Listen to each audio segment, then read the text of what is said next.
ரவை அடை செய்யலான்னு இருக்கேன்.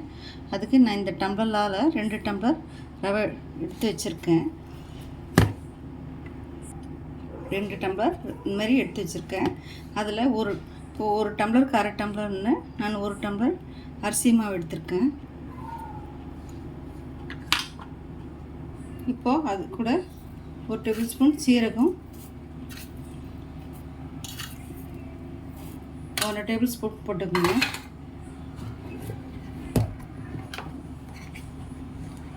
வெறும் மிளகாத்தூள் 1 டீஸ்பூன் போட்டுங்க. மஞ்சத்தூள் 1/4 டேபிள் ஸ்பூன்,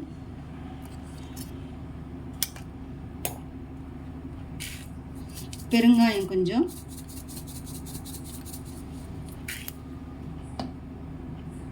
உப்பு அதுக்கு தேவையான 1 டேபிள் ஸ்பூன் உப்பு போட்டுக்கிறேன்.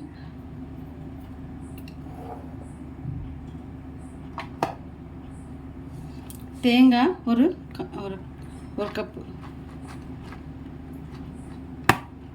1/4 முடி சின்ன தேங்காய் திருவி வச்சுருக்கேன், அதை போட்டுக்கிறேன்.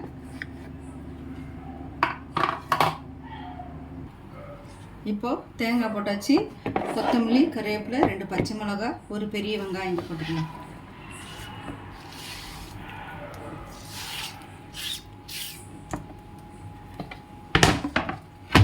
இப்போது இதுக்கு 1 கப்பு தயிர் ஊற்றிக்கலாம்.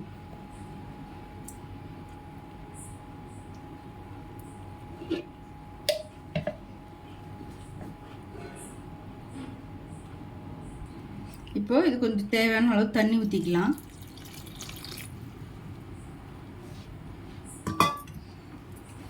இப்படி விஸ்க் வச்சு இது பண்ணிக்கோங்க, உங்களுக்கு கட்டி தட்டாது.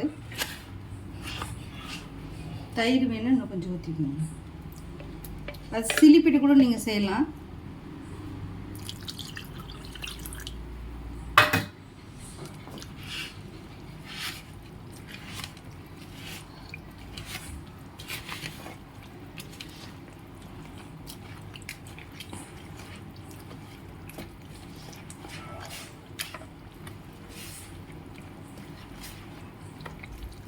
ஒரு 1/2 மணி நேரம் நல்லா ஊறட்டும்.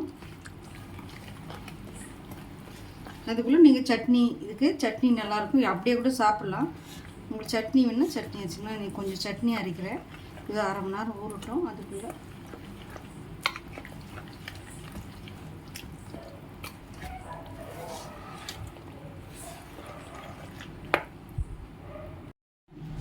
ஃப்ரெண்ட்ஸ் ஊறிடுச்சு, நல்லா பாருங்க, பொசுன்னு ஊறிடுச்சு. இப்போ இது கொஞ்சம் தேவையான அளவு தண்ணி ஊற்றிக்கலாம்.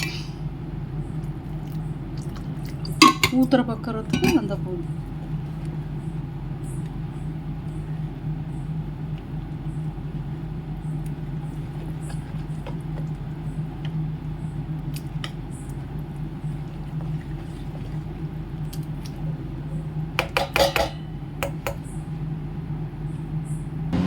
இப்போது இது தோசை தவா காஞ்சிச்சு.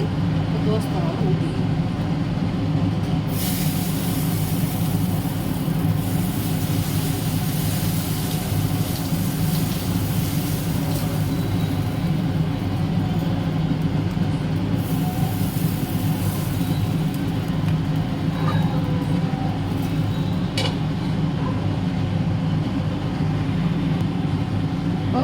வெந்துடுச்சு. எண்ணெய் ஊற்றிக்கலாம் கொஞ்சம். இதை திருப்பி போட்டுக்கலாம்.